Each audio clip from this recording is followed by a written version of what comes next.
if I tell my story, they're gonna make it seem like I'm making an excuse to Right. justify my actions. Right. So you between a rock and a hard place. It's lose for us. So what happened? So, all right. So I'm Just shoot, because this is gonna be my first time ever like explaining the story. Right, because this is like you know what I mean. Like I've never explained the story. So this okay. will be, so okay.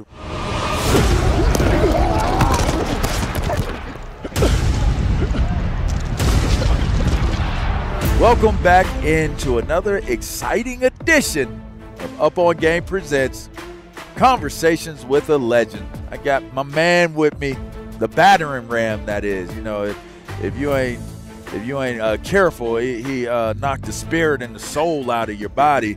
My man LeGarrette Blount. I mean, it's good to see you. I see you chose to wear one of the three. Yeah. You broke it out like so. What goes into the thought process of which one you choose to wear? So this right here was pretty simple. I just chose to wear this one because it was the first one that I got, and I know, and it's one of the bigger ones. Can I wear my Philly one? My Philly one ain't as big, but I value it just as much. You should. I want to wear this for the interview because I'll never get one. You know, this tells me a lot about you, boss. Well, I thought you had bigger hands than that. Hey, bro. Let me tell you something. Put that bit on your thumb. Hey, I might have to. It don't even fit my thumb. That is crazy. Now you start to comprehend why you was doing dudes so dirty out there on the field, man. Dang, that's a big hand. All right, so let's. You had a super dope career. You're part of the culture. Like people know LeGarrette Blount. Fool with LeGarrette Blount, and the interesting thing is that, you know, you just always been one of them dudes that, because you're like how I am, right? Because you played so hard and you had that warrior look to you, people never really maybe gave you the respect intellectually, right, the way that they should have. But you like a super smart dude, man, and so this show is about delving into and digging into that aspect of it. We know what you do on football field. We know the accomplishments, different things like that. But I like to talk about the things that people don't really know or don't really see or really ask. And so my first question would be, having the mindset that you had, because to be able to put it all together, right? To play physical, to be able to make people miss, to be able to run away from people, and to have a whole entire outside of the game, this side of it, my life, there's a mindset that's connected to that. Correct.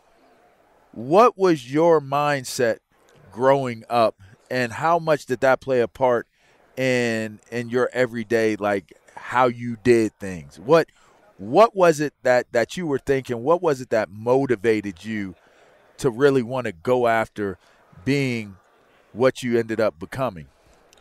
So where it started for me is when at a very young age, I grew up in a spot that had, you know, Perry, Florida, that had less than 7,000 people maybe total. Wow. And it was a small place, and I felt like that just wasn't the place that I wanted to be for the rest of my life. And it is one of those places that have that magnetizing feeling to it where it pulls you back in. You know what I'm saying? It's one of those places. I'm a hometown guy, and you know, I feel like you got to give back. You got to always return home, and you know, to your roots. And what got me to that process is I seen my brother go to jail for dealing drugs. Mm-hmm. I seen my god brother get killed. Mm-hmm. I didn't physically see it, but like I've been a part of stuff like that, and that's just what comes with being in that area. Mm-hmm. It's not that you condone it or anything like that. It's just that's what comes. That's where I ended up, you know, growing up at. And I did not want to be a part of that. You know what I'm saying? And I was offered to do, you know, obviously I was offered to, you know, join whatever and sell whatever, and I didn't want that for myself. I didn't want that for, you know, for my life. We lived in the projects. I wanted to get up out of there. You know what I'm saying? So a whole bunch of different things that played a part in it. My mom worked 2 jobs. You know, my dad worked 2 jobs. You know, and they always made sure they came to all my practices, all my football games. You know, that was one thing that they did. They always made sure they take time out of. And I didn't want to live from paycheck to paycheck my whole life. You know what I'm saying? And I had already had an idea in my head that even if I don't make it to the league, I'm gonna try to become an agent. I'm gonna do something for my family financially to where we don't have to be in this position. And that was my motivator the whole time. That was my motivator. Just get my mom, buy my mom a crib. I done that. Buy my dad a crib. I done that. Get my sister a crib. I done that. Like they all live in nice neighborhoods. You know what I'm saying? So that's what my motivation was. I wanted to get out of that area because I didn't see myself doing anything positive there growing up. I didn't see any positivity there growing up. Like when I was going places and doing things, it would be where some people would go, you know, party and stay out all night. I'm gonna go play football at the park. I'm gonna go play football in the churchyard. And whenever y'all want to go do this, that, and the other, I'm gonna catch y'all. You know what I'm saying? Get right. Be breezy. I'm gonna go to the house and play the game or something. Right. Yeah. I'm gonna just chill. And I'm gonna be honest with you, man. It's crazy to say this, but every single guy that I grew up with, that I was really, really, really, really tight with, either locked up, killed, or not doing anything with their life. Indeed. You know what I'm saying? It's just me. Yeah. You know, and every time I see them, every time I talk to them, you know, when I go home or I see them around, they be like, bro, damn, I wish I just would have followed you. I wish I would have just did this, because some of these guys was nice on the football field. Probably better than us. You know what I'm saying? There was one or two that was better. Yeah, or that right was there, nice. right there right with you. But just couldn't keep it together. And they just couldn't. They mindset was different. Right. They wanna. But I'm trying to get some money. How do you avoid that pitfall? If you're giving advice to the next generation, because that's what this is ultimately about. How do you avoid that?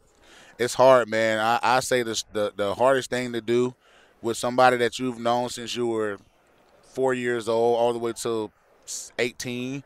The hardest thing to do to stay consistent with that is to say no, man, because there's going to be times where they want you to go. And I'm not saying this is everybody, but my situation, there was times where people wanted me to go smoke weed, you know, go drink and get drunk, go to a party. And as enticing as that is, of course I want to go party. You know what I'm saying? I'm 16. I can't do that. I got something in mind. I got a goal ahead of me I'm not gonna fulfill this goal today, tomorrow. This long term. Yeah. You know what I'm saying? Yeah, this is far down the road. All these will come back to haunt me. All these decisions will come back to haunt me whenever I get to that point. And oh, well, you was a party animal in high school, because when I did my interviews at the Combine, they knew I got suspended in middle school.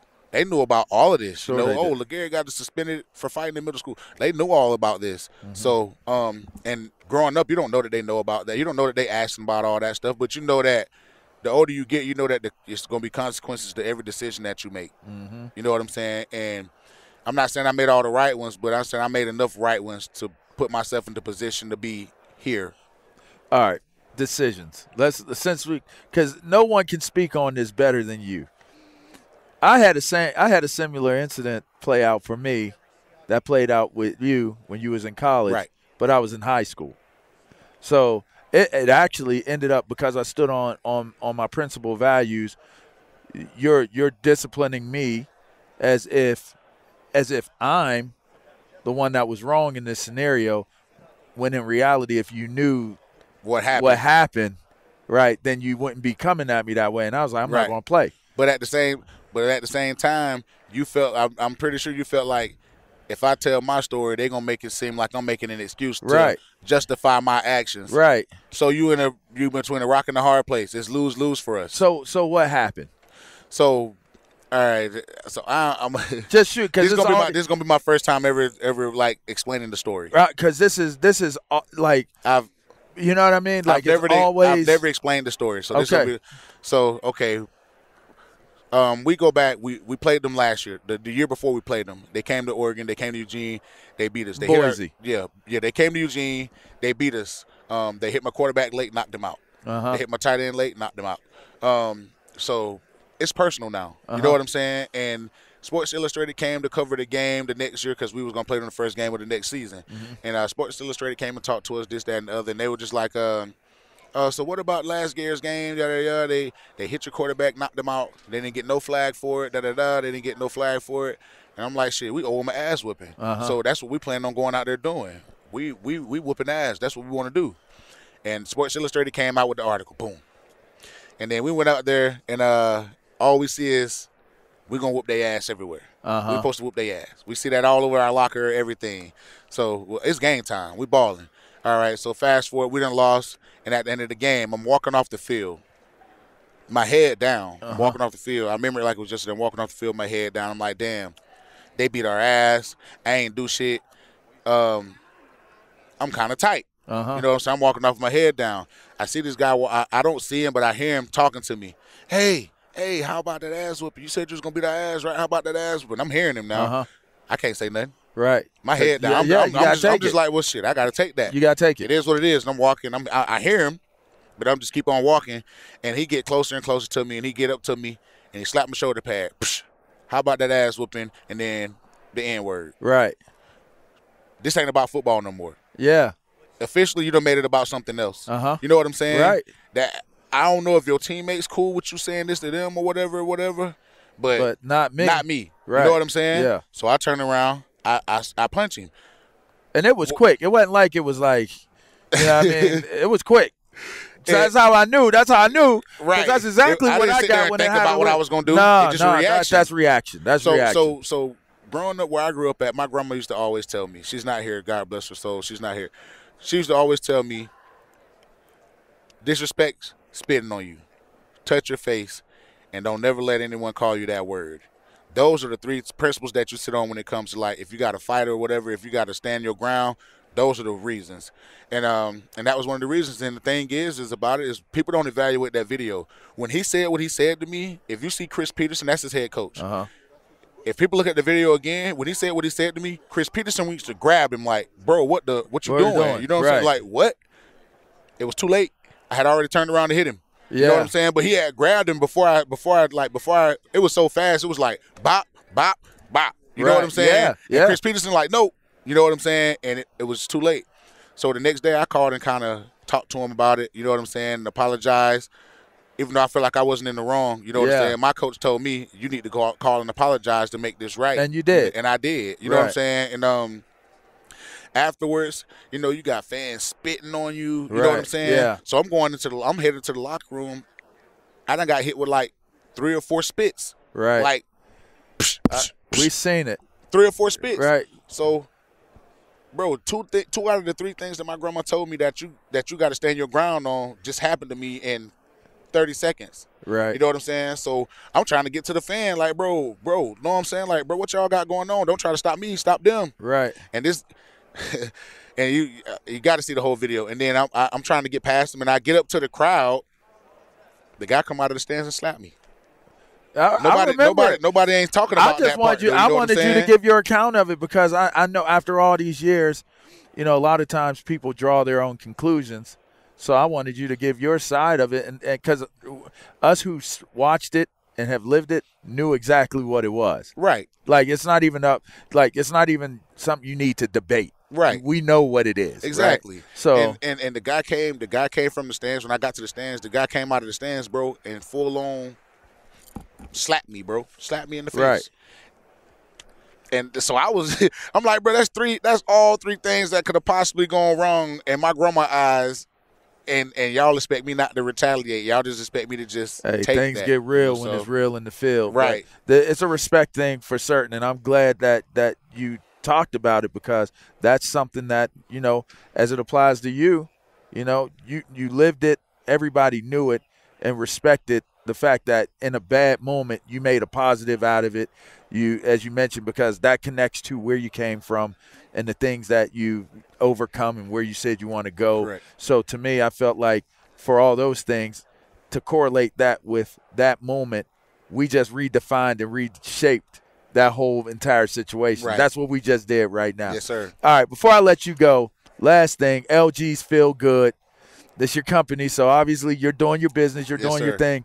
just tell everybody what it is. I know it's about pain. You want to take care of guys. You're giving them a resource. How do we work that? So LG's Feel Good is a 100% CBD isolate. It's all natural, all organic, has no THC involved in it at all whatsoever. And I have pain patches, I have a salve, and I have a rollerball for as far as the topicals. I have a sleep gummy and a salve as far as for you to take. Okay. And one of my problems during the league and stuff was growing. I just couldn't sleep that well. That was even growing up. I just couldn't sleep that well.